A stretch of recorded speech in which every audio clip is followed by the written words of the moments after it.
During World War II, German prisoners of war in American camps ate better than most German civilians living in freedom. They drank Coca-Cola for 5 cents. They ate ice cream on the 4th of July. They gained weight while their own families starved, and the United States government did all of this on purpose. Over 371,000 German soldiers were held in more than 500 camps across 45 American states. They arrived expecting torture. They found candy bars. They arrived expecting starvation. They found ice cream sundaes. They arrived believing in German superiority. They left believing in something else entirely. But this story isn't what you think it is. It's not about American generosity.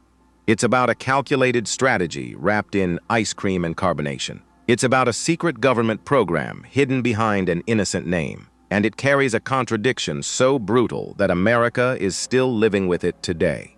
This is that story. To understand what a Coca-Cola meant to a German prisoner in Tennessee, you have to understand where he came from. May 1943. Tunisia, the war in North Africa was ending, not with a slow retreat, but with a total collapse. Field Marshal Erwin Rommel had been recalled to Germany in March, ordered home by Hitler, who could not afford to have a field marshal captured. His legendary Afrika Korps was left to fight without him.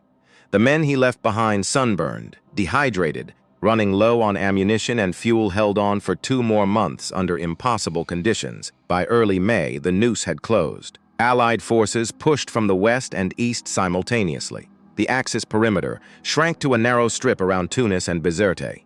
German and Italian supply lines across the Mediterranean had been severed. Ships carrying fuel and ammunition were being sunk faster than they could sail. On May 13, 1943, it was over. Approximately 250,000 German and Italian soldiers surrendered in Tunisia. It was one of the largest mass capitulations of the war. Entire divisions laid down their weapons. Men who had fought across thousands of miles of desert, who had pushed deep into Egypt before being driven back, who had believed in the invincibility of German arms, these men now stood in long columns under the African sun, waiting for what they had been told would come. Joseph Goebbels' propaganda ministry had spent years preparing German soldiers for this possibility. The Americans were brutal, uncivilized, a mongrel nation of gangsters and jazz musicians who would torture prisoners for sport, expect starvation, expect violence, expect no mercy. This is what 250,000 men believed as they waited in the Tunisian dust. Then the Americans fed them. Within hours of surrender, German soldiers received K-rations. Standard American field rations, the same meals that American GIs routinely complained about. Crackers, processed cheese, a fruit bar, instant coffee, hard candy, a small chocolate bar, and cigarettes, genuine Virginia tobacco, not the low-grade blends padded with fillers that German soldiers had been smoking since 1942. American soldiers grumbled about K-rations constantly. They called them tasteless, monotonous, barely edible. German soldiers who had survived on minimal rations for months treated these emergency meals as feasts. But the K-rations were just the beginning at the processing camps in North Africa. The United States Army served hot meals. According to military records, the menus included pancakes with syrup, fresh eggs, milk pancakes with syrup, for enemy prisoners in a war zone. A German officer later testified to the International Red Cross with words that captured the confusion spreading through the ranks. He said they had expected to be starved as prisoners. Instead, the Americans fed them better than their own army had. That confusion about American resources, he said, began their education. He was right. But neither he nor anyone else understood yet what the curriculum would be. The next classroom was the Atlantic Ocean. Beginning in the summer of 1943, the United States transported tens of thousands of German prisoners across the Atlantic each month. The logistics alone told a story. America had so many ships, so much capacity, so much fuel that it could dedicate entire vessels to moving enemy prisoners 4,000 miles to house and feed them on American soil.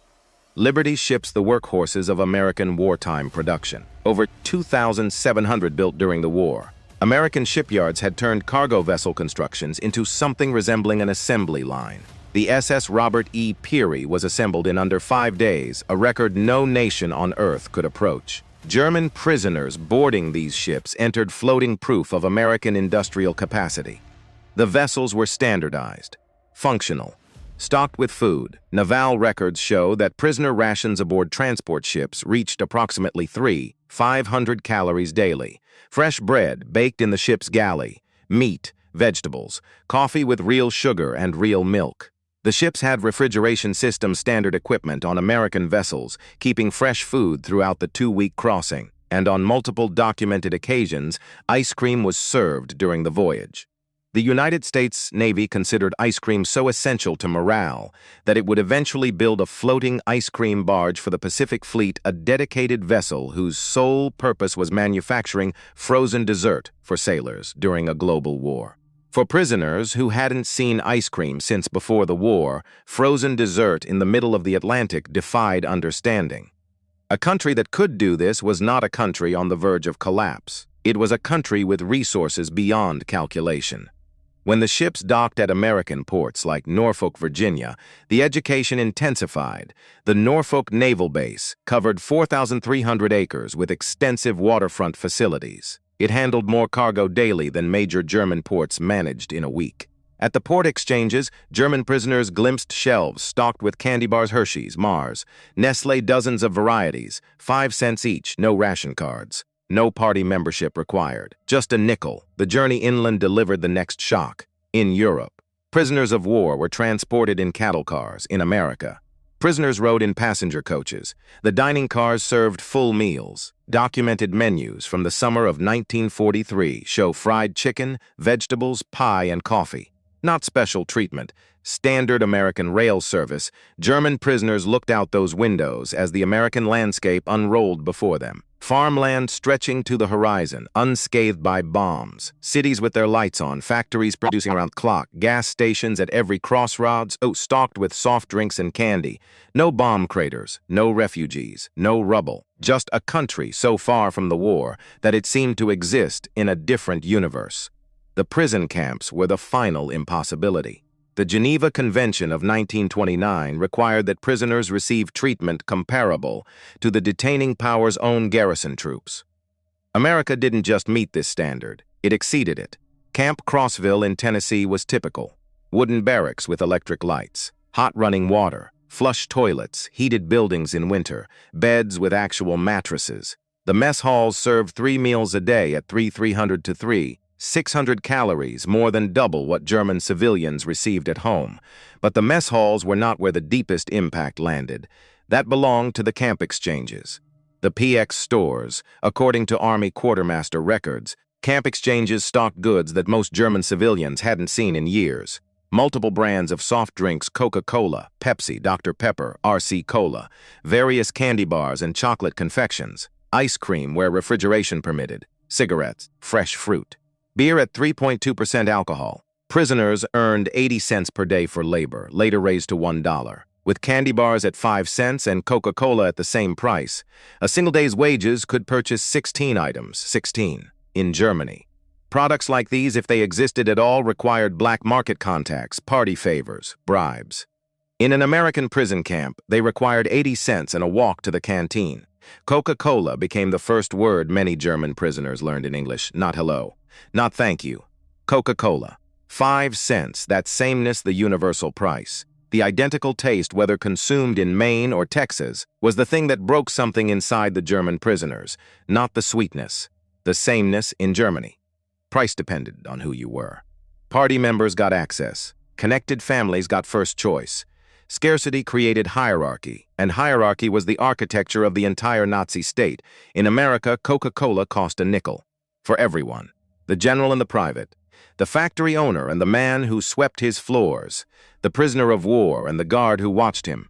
The Coca-Cola Company maintained a military contract guaranteeing the 5-cent price to American surplusmen worldwide. The logistics manufacturing syrup concentrate in Atlanta, distributing it to bottling plants nationwide.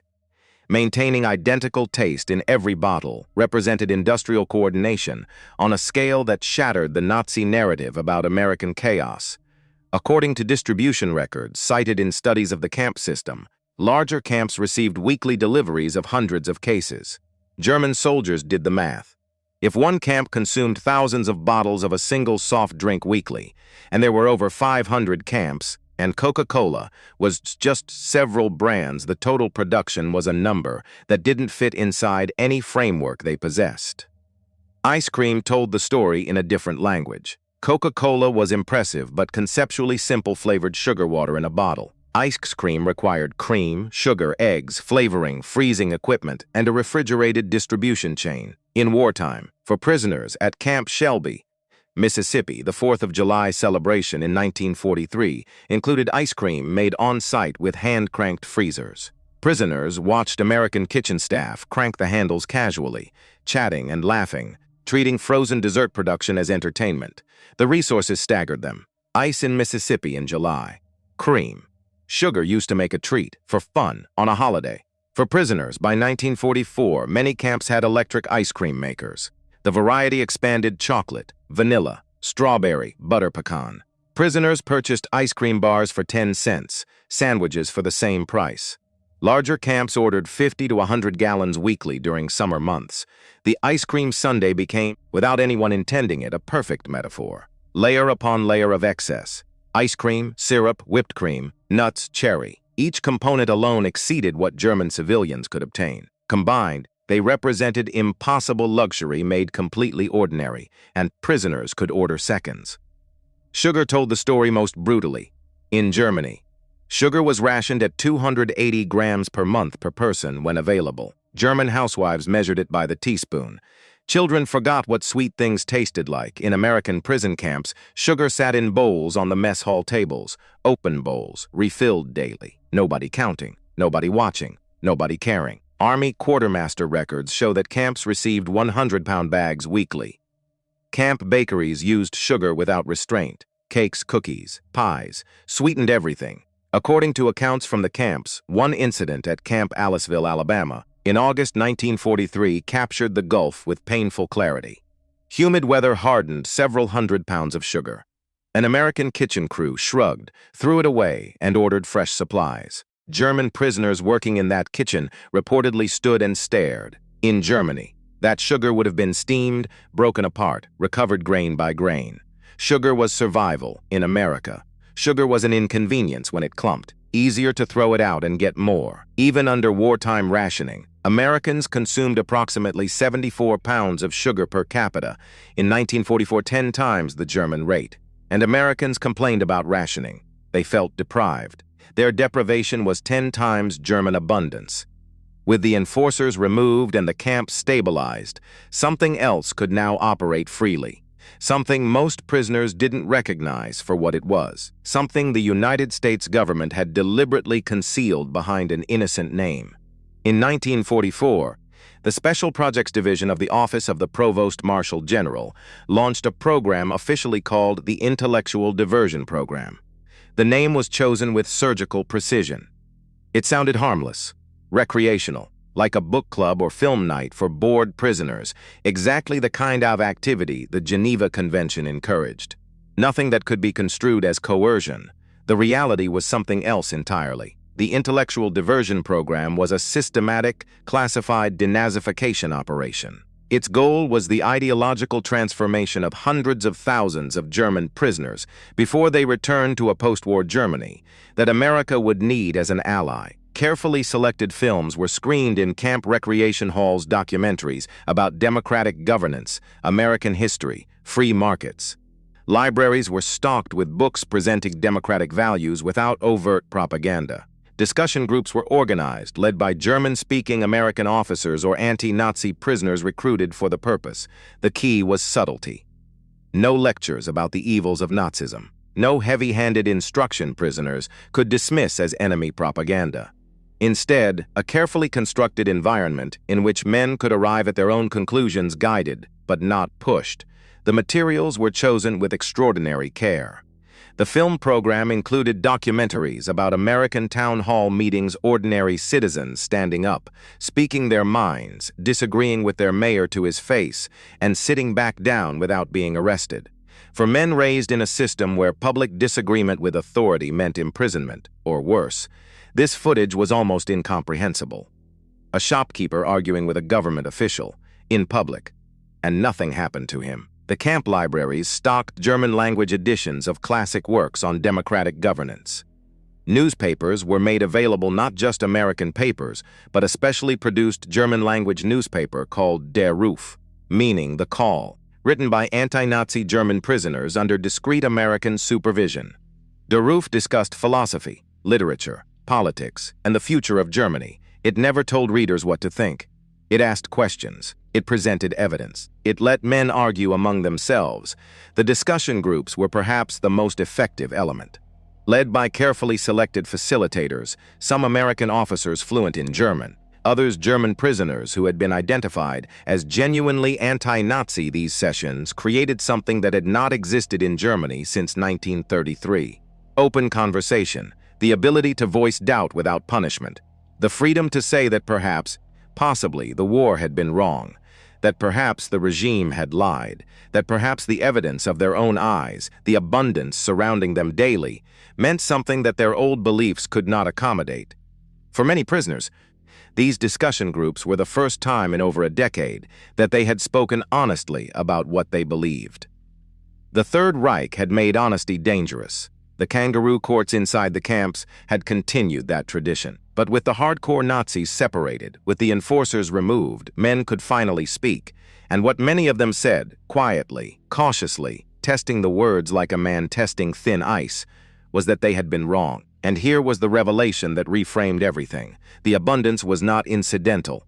The Coca-Cola, the ice cream, the sugar, the candy bars, the hot meals, the clean barracks, the fair wages, none of it was simply generosity. It was infrastructure, the physical and psychological foundation upon which the re-education program was built. You cannot change a man's mind while you are starving him.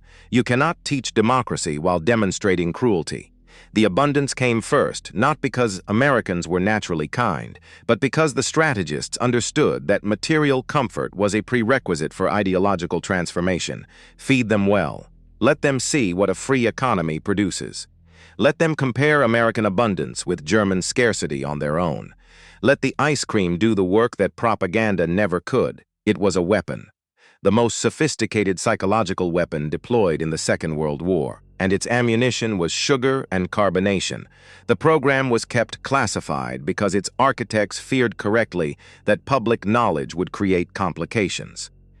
American civilians sending their sons to die fighting Germans would not appreciate their government spending resources on transforming the enemy.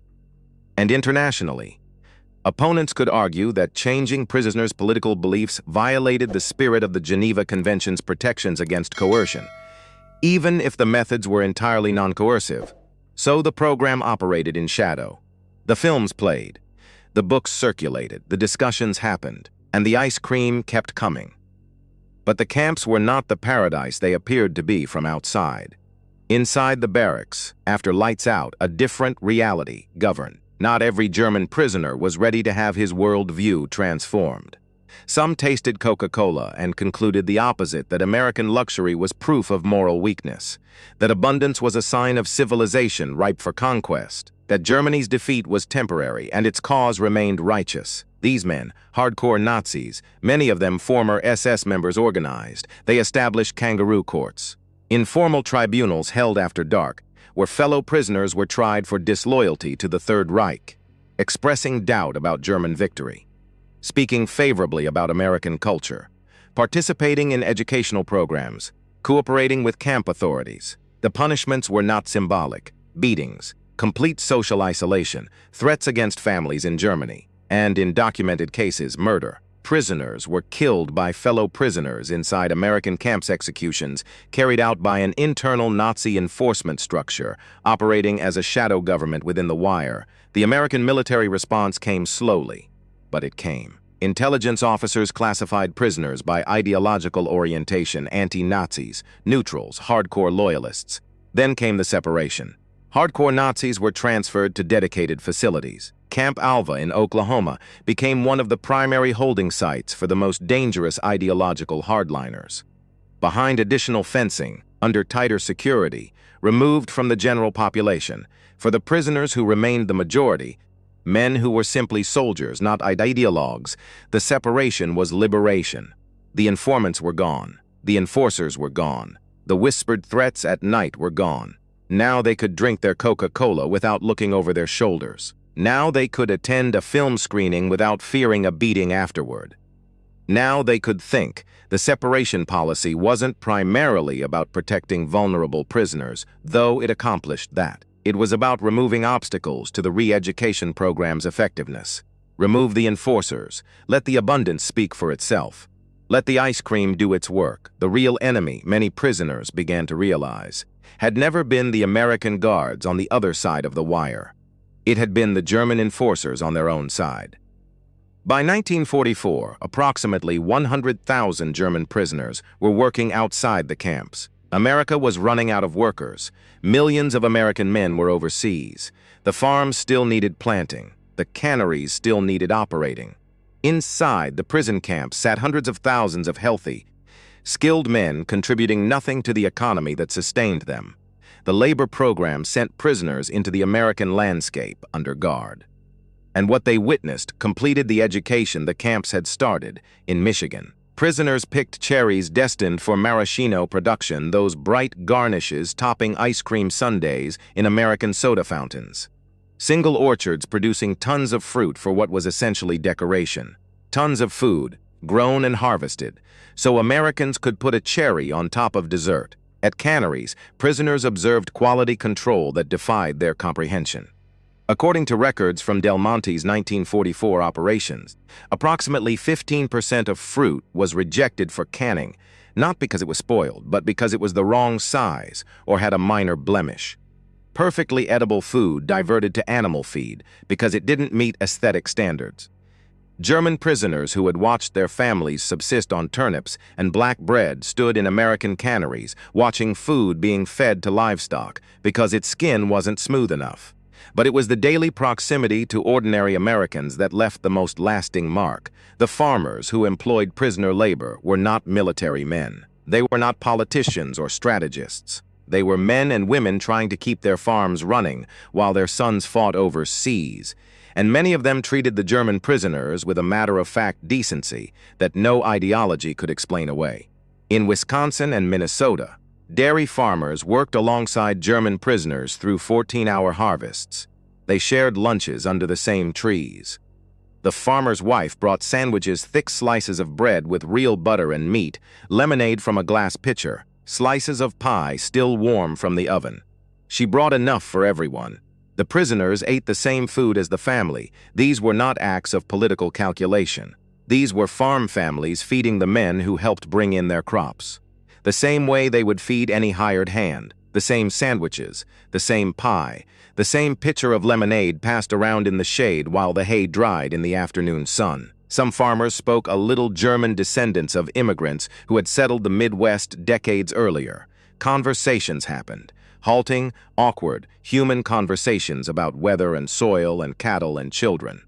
A German prisoner discovering that the American farmer's grandfather came from Bavaria, that his family still made Apfelstrudel at Christmas, that the county had a Lutheran church where hymns were sung in German until 1917, when the First War made that impossible. These small human connections, a shared lunch, a stumbling conversation, a recognition of common ancestry accomplished something that no government program could replicate. They made the enemy ordinary. They turned the abstract American into a specific person with a name and a family and a farm and a grandmother's recipe for apple cake.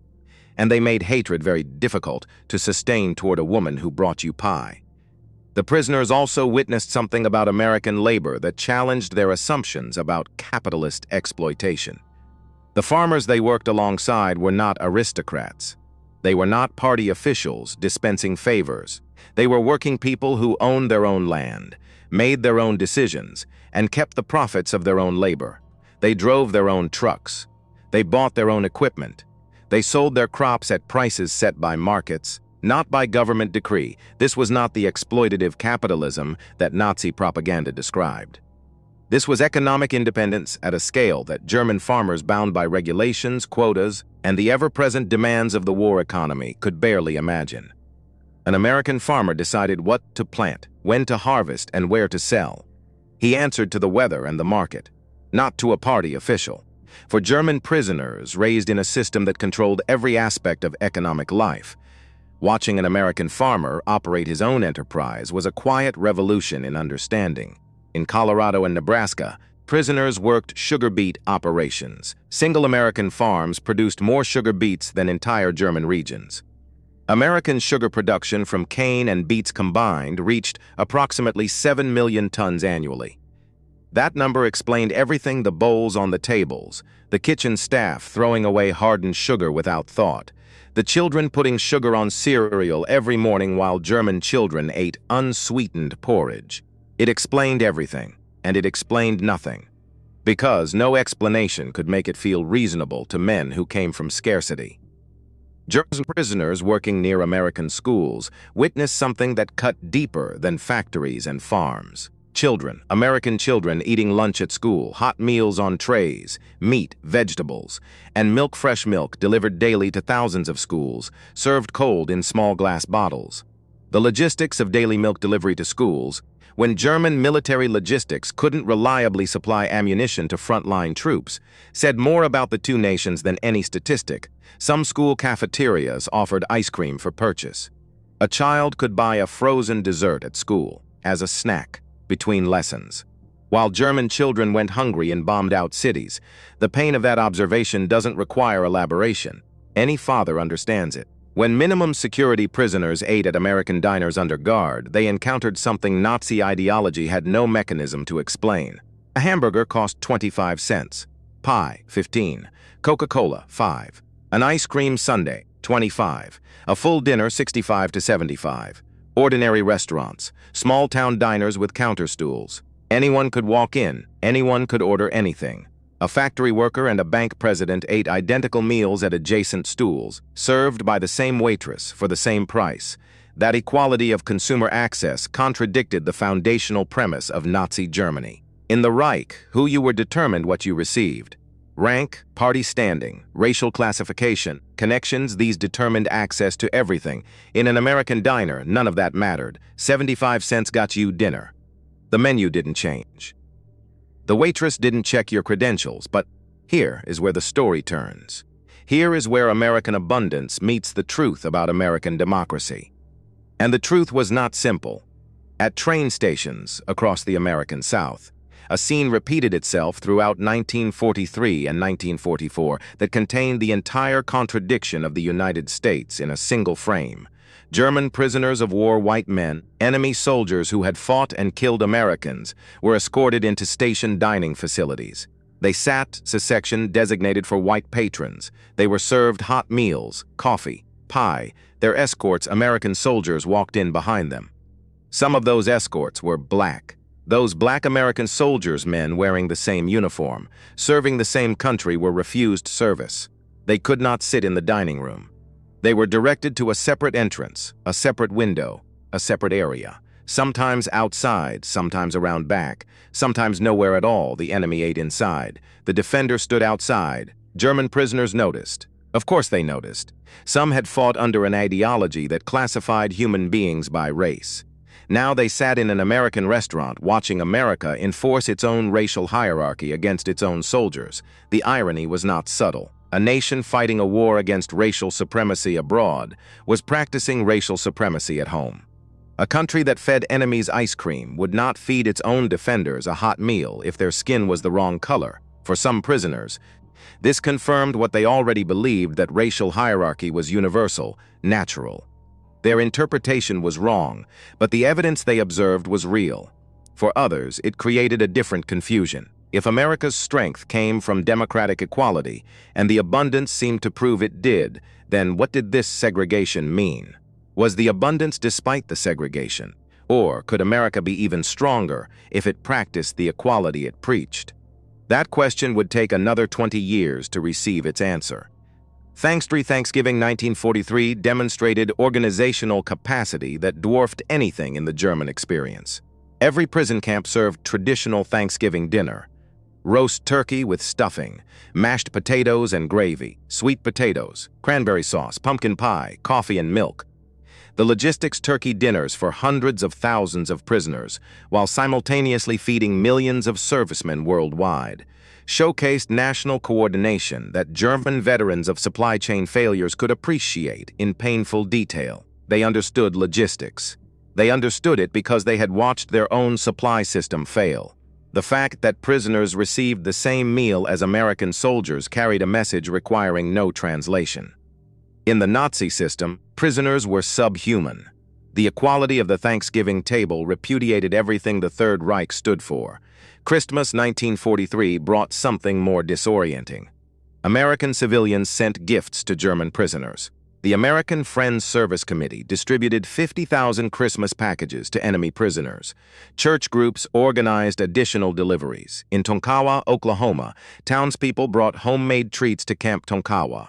In Hearne, Texas, church groups delivered cookies and candy. These were not government programs. These were individual Americans, people with family members fighting against Germany, choosing to send Christmas presents to the men their loved ones were trying to kill. Goebbels had prepared German soldiers for American brutality. No one had prepared them for American cookies. The production statistics prisoners accessed through American newspapers in 1944 assembled the complete picture: American production. Sugar, approximately 7 million tons. Chocolate and cocoa, 380 million pounds for military use alone. Ice cream, over 500 million gallons. Milk, 119 billion pounds, German production the same period. Sugar, heavily rationed. Chocolate, military priority only. Soft drinks, minimal. Ice cream, virtually non-existent. Milk, severely rationed. The comparison of their daily rations told the full story. German prisoners in American camps received 3,300 to 3,600 calories per day. German civilians received 200 to 15,500. Enemy prisoners ate better than German citizens. American detention exceeded German freedom. These numbers were not propaganda. They were documented reality recorded in military quartermaster files, International Red Cross reports, and German ration records. The prisoners who read them understood they were looking at the autopsy of the ideology they had served. The ideology of the master race was not defeated by moral argument. It was defeated by production statistics. In late 1944, something unprecedented began happening. Something that inverted the entire logic of captivity. German prisoners of war started sending food to Germany. Using wages earned from labor, prisoners purchased American products at camp exchanges. Chocolate bars, instant coffee, canned meat, items that cost pennies in a PX, items that had ceased to exist in Germany. They packaged these goods carefully, wrapped the chocolate so it wouldn't melt, cushioned the cans so they wouldn't dent, wrote their families' addresses on brown paper in handwriting that wives and children might not recognize, because the hands that once held rifles now held Hershey bars bought with American wages. The Red Cross recorded the scale. German prisoners sent millions of parcels to Germany during their captivity.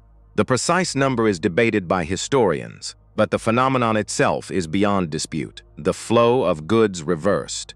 Prisoners fed their families. Captives sustained the free.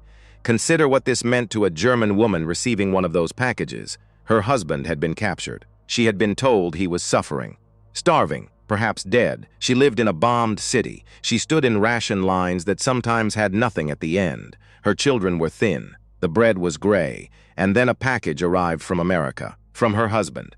From inside a prison camp, chocolate, real chocolate. Instant coffee, actual coffee, not Ersatzkaffee. Canned meat, soap, cigarettes. Her husband, the prisoner, was feeding her, the free citizen. He had access to luxuries she could not obtain at any price in the homeland of the master race. Every package was a quiet demolition charge placed at the foundation of Nazi ideology. Not by American propagandists, by German prisoners who had seen American abundance and were sharing it with families their own government could not feed. The women who received those packages did not need speeches about democracy. They held the evidence in their hands. Chocolate mailed from captivity, because captivity in America was more abundant than freedom in Germany. No propaganda ministry could survive that comparison. Spring 1945. The war entered its final months, and inside the camps, the newsreels began to play. German prisoners watched filmed footage of American soldiers advancing through their homeland. Rubble where buildings had stood, craters where roads had been, smoke where homes had burned. and they saw their own children, German children, running toward American soldiers, not in fear, in hope. Hands outstretched, reaching for chocolate bars and chewing gum. The children's faces, the brightness, the gratitude, the pure joy of sugar after years of deprivation, were projected onto screens in American prison camps for German fathers to witness. American soldiers advancing through enemy territory carried enough candy to give it away. The government these prisoners had served could not give their children a piece of chocolate. What argument remained? What defense of a system that promised triumph and delivered starvation could survive the image of German children begging the enemy for sweets? Then came the other films. In April and May 1945, Allied forces liberated the concentration camps. Dachau, Buchenwald, Bergen-Belsen, Ohrdruf. The footage was unlike anything ever recorded. Skeletal human beings, mass graves, gas chambers, systematic murder on an industrial scale. The United States military showed this footage to German prisoners in recreation halls where ice cream had been served and Christmas cookies distributed. German soldiers now watched what their nation had done, what the regime they served had built, what the ideology they absorbed had produced when taken to its logical conclusion. Not every prisoner had known the full scope. Many had heard rumors, whispers, but seeing it on film, thousands of miles from home, after months of being treated with dignity, they had not expected the seeing was different from the hearing. The films showed American soldiers sharing rations with survivors. GZ kneeling beside skeletal men and women, offering food carefully, gently, because the survivors were so malnourished that eating too quickly could kill them. The same nation that gave ice cream to prisoners gave food to the victims of its prisoners' regime. For the hardcore Nazis in dedicated camps like Alva, Oklahoma, the films were a reckoning. The men who had enforced ideological discipline through beatings and murder now faced evidence that their ideology led to gas chambers. Not all broke, some never would, but many did. Silently. No dramatic confessions. Just men in darkened rooms watching footage they could not unsee. Between 1945 and 1946, the United States repatriated German prisoners. Hundreds of thousands transported back across the Atlantic to a country that no longer existed in any form they recognized. They returned healthy. Medical examinations confirmed that prisoners generally came back in better physical condition than when captured. Weight gained, nutritional deficiencies corrected, dental problems treated, injuries healed. They returned healthy to families that were starving. A German soldier steps off a train in the ruins of a city, well-fed, color good, eyes clear. His wife meets him, thin, dress hanging loose, face drawn, eyes tired from years of hunger and fear. She spent the war free, he spent it imprisoned. She looks worse, their children stand behind her, small for their age, underfed, pale. Some have forgotten what their father looks like. Some have forgotten what chocolate tastes like. Some never knew. The father reaches into his bag, his final Red Cross parcel chocolate, coffee, canned goods. American products carried across the ocean from a prison camp, brought home as treasures to a family that has nothing. Children who had not tasted chocolate in years received Hershey bars from a father who had eaten ice cream regularly as a prisoner of the nation that defeated theirs. That moment, replicated thousands of times across post-war Germany, required no political analysis. A child doesn't understand ideology. A child understands chocolate, and the chocolate came from the enemy. And there was no German chocolate, and that was the whole argument, compressed into a candy bar placed in a small, thin hand. The men who came back were not the men who had left. They carried knowledge, firsthand, sensory, undeniable knowledge of what a free economy could produce. They had tasted it, drunk it, worked in American fields and factories, seen production capacity their training said was impossible, and they came back to a country that needed rebuilding from nothing. When the Marshall Plan was proposed, it faced skepticism. Why would the victors rebuild the vanquished? The experience of Versailles' vindictive peace terms after the First World War that helped create conditions for the Second made Germans wary. The former prisoners became unexpected advocates. They had seen American abundance firsthand. They understood that American prosperity was not zero-sum. It came from production, from systems, from industrial capacity so vast it could support global war and domestic abundance simultaneously. They had lived inside that system, been fed by it, paid by it, educated by it. Their testimony in conversations around kitchen tables, in church halls, in political meetings, carried credibility no American diplomat could match. These men had been enemies. They had fought and been captured. And they said, with the authority of personal experience, that American aid could be trusted, not because Americans were generous, but because Americans could afford to be. The returning prisoners influenced German Reconstruction in ways that went beyond advocacy for the Marshall Plan. They brought practical knowledge. Men who had worked in American factories understood assembly line methods that German industry had not yet adopted at scale. Men who had worked on farms understood mechanization, the tractors, the combines, the irrigation systems that allowed American agriculture to produce more food with fewer workers than any nation in history. Men who had observed American retail understood something that post-war Germany desperately needed to learn: that abundance was not a fixed quantity to be divided, but a dynamic output that could be expanded through efficiency, standardization, and consumer access in the Ruhr Valley. Former prisoners who had worked in American steel and manufacturing operations applied what they had seen to the rebuilding of German industry. In Bavaria, former prisoners who had worked American dairy farms helped modernize German agricultural practices. In Hamburg and Bremen, former prisoners who had observed American port operations contributed to rebuilding shipping infrastructure with efficiencies they had witnessed at Norfolk and Newport News. None of this was dramatic. None of it made headlines. It was thousands of small decisions made by thousands of ordinary men, informed by years of involuntary immersion in the most productive economy the world had ever seen across Germany. The pattern repeated in thousands of quiet, undramatic ways. A factory foreman who had spent 2 years watching American production methods suggesting a different layout for a German workshop floor. A farmer who had seen American irrigation proposing a new approach to water management in his village. A shopkeeper who had witnessed American retail abundance arranging his shelves differently, stocking greater variety, keeping longer hours. These men did not think of themselves as agents of transformation. They thought of themselves as men who had seen something that worked, and who applied what they had seen to the broken country they had come home to. The economic miracle was not built by grand architects alone. It was built in part by former prisoners of war who remembered how the Americans did things and understood, from personal experience, that the American way produced results. The knowledge they carried was not theoretical. It was sensory. They had tasted American efficiency in every Coca-Cola that tasted the same in every state. They had seen American standardization in every identical candy bar on every identical shelf. They had felt American abundance in every meal that arrived on time, in adequate quantity, without shortage or substitution. That sensory knowledge of the body, not just the mind, proved more durable and more influential than any textbook or lecture. Because these men didn't just know that the American system worked. They had lived inside it, and they knew, with the certainty that comes only from experience, that it could work in Germany too.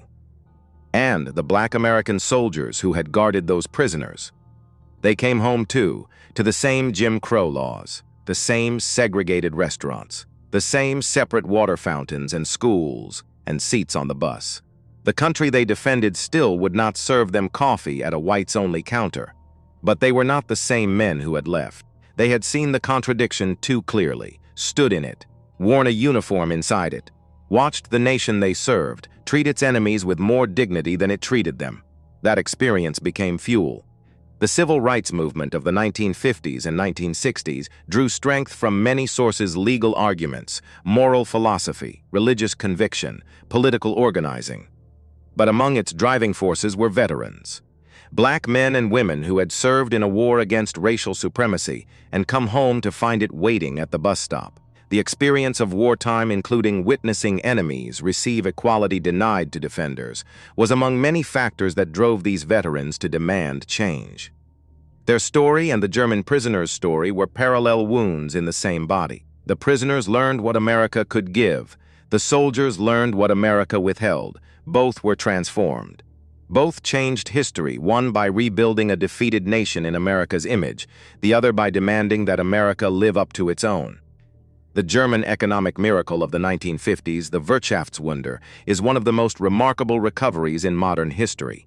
Historians cite many factors: Marshall Plan funding, currency reform, economic policy under Ludwig Erhard, Cold War pressures and opportunities.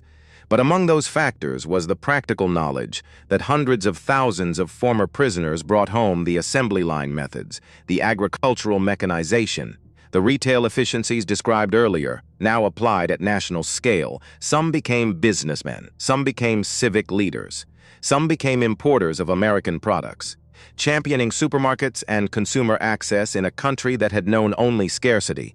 Coca-Cola returned to West Germany in 1949. Ice cream parlors modeled on American soda fountains appeared in German cities. Candy bars became symbols not of defeat but of recovery. Children of former prisoners grew up hearing stories that sounded like fairy tales. A country where ice cream was served in prisons, where sugar sat in open bowls, where soft drinks cost a nickel. These stories seemed impossible until West Germany recovered enough that the children could see American products on German shelves and confirm their fathers had not been exaggerating. Many of those children later studied or worked in America. Drawn by their fathers' stories, they found a reality that matched the tales. Today, McDonald's operates over 400 restaurants in Germany. Coca-Cola is everywhere. Ice cream is ordinary. The shelves are full, the transformation is complete. So complete it is invisible. A German teenager buying a Coca-Cola at a Berlin convenience store has no reason to know that this purchase represents the endpoint of a journey that began when his great-grandfather tasted the same drink in a prison camp in 1943 and felt his world collapse. But the journey happened, and it matters. Not because it is a comfortable story about American goodness. Every black soldier who stood outside a segregated restaurant can testify it is not. Not because it proves kindness always wins. The murdered prisoners in American camps can attest. The world is more complicated. It matters because it demonstrates something about power that most nations never learn. The United States did not transform its enemies through punishment. It transformed them through plenty. Not through lectures about democracy, but through the daily, accumulating, irrefutable evidence of what democracy could produce. Every ice cream sundae was a demonstration. Every bowl of sugar was proof that a free society could generate abundance so vast it could be shared with enemies without diminishing itself. A former Afrika Korps officer, interviewed decades after the war, said they had expected to defeat a weak, divided America. Instead, they found a nation that could give ice cream to its enemies. That was when they knew they had lost more than a war. They had lost their entire worldview. Another veteran, speaking for a documentary years later, described his first Coca-Cola as like drinking the future. Sweet, fizzing, completely unnecessary, and available to anyone for a nickel. That drink, he said, contained everything Nazi Germany was not. Abundant. Camp Crossville, Tennessee. Summer 1943. A bottle of Coca-Cola, 5 cents. Brown liquid fizzing against glass. Ice cold against a hand that months earlier had gripped a rifle in the North African desert. Now you know what that bottle contained, not 12 ounces of carbonated sugar water. 12 ounces of everything: industrial capacity, democratic abundance, psychological warfare, a re-education program disguised as refreshment, a weapon that never killed anyone but changed how hundreds of thousands of men understood the world, and a contradiction. A nation that could share Coca-Cola with its enemies, but would not share a lunch counter with its own citizens. A country generous enough to give ice cream to prisoners of war, and cruel enough to deny a hot meal to the soldiers who guarded them. That contradiction did not cancel the abundance. The abundance did not excuse the contradiction. Both were true. Both were America. The prisoners who couldn't believe ice cream and Coca-Cola in American prison camps witnessed something larger than generosity and more complicated than kindness. They witnessed a nation powerful enough to be wasteful, wealthy enough to be casual, and democratic enough to extend its abundance to enemies, while failing to extend basic dignity to millions of its own people. They carried that witness home. They rebuilt a country with it. Their children inherited it. Their grandchildren live inside it. And the soldiers who guarded them, the black Americans who stood outside while enemies ate inside, they carried their witness too. They demanded that the abundance be shared, that the democracy be real, that the nation live up to the promise written in every 5-cent bottle served to every person regardless of who they were. Both transformations, the German miracle and the American reckoning, began in the same camps. Fed by the same ice cream, poured from the same bottles, sometimes the greatest victories are won not through destruction, but through demonstration, not through taking, but through giving, not through hatred, but through the simple act of serving ice cream to your enemies on a hot summer day in Tennessee. And sometimes the hardest truths are found not in what a nation gives to its enemies, but in what it refuses to give its own. The bottles are empty now. The camps are gone. The men who drank that first Coca-Cola are gone too, but the lesson remains, written in sugar and carbonation, sealed with a bottle cap, priced at 5 cents, available to anyone.